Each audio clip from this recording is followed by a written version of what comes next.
हे किती महत्वाचं आहे म्हणजे तुझ्यासाठी टर्निंग पॉईंट ठरले या दोन्ही गोष्टी. टर्निंग पॉईंट आहे सर, टर्निंग पॉईंट आहे. कारण लक्ष जेव्हा कोचेसचा तुमच्यावर लक्ष असतो आणि जेव्हा तुम्हाला ते बॅक करतात आणि जेव्हा तुम्ही एवढे मोठे लोक आहेत ते, म्हणजे पॅडी सर आणि हडकर सर माझ्यासाठी तर खूप मोठे लोक आहेत. आणि ते लोक जेव्हा तुला सांगतात नाही तुझ्याकडे काहीतरी आहे, तू प्रॅक्टिस कर, तू कर, तर जेव्हा ते मला सांगतात हे असं, तर खूप एक मोटिवेशन असतो आणि तुम्हाला स्वतःनी वाटतं की अरे नाही मी करू शकतो.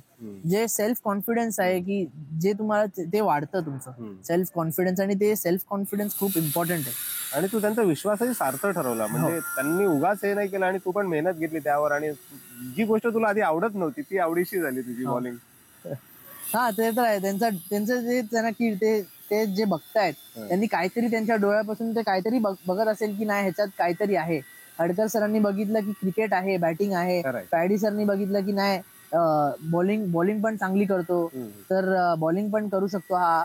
तर ते आहे की आयडेंटिफाय करणं आणि त्यांचं जे डोळ्यात जे विजन होतं ते खूप इम्पॉर्टंट आहे. आणि जेव्हा तुम्ही आयडेंटिफाय करतात प्लेअरला आणि जेव्हा बॅक करतात तोच प्लेअर पुढे जाऊन चांगला करतो.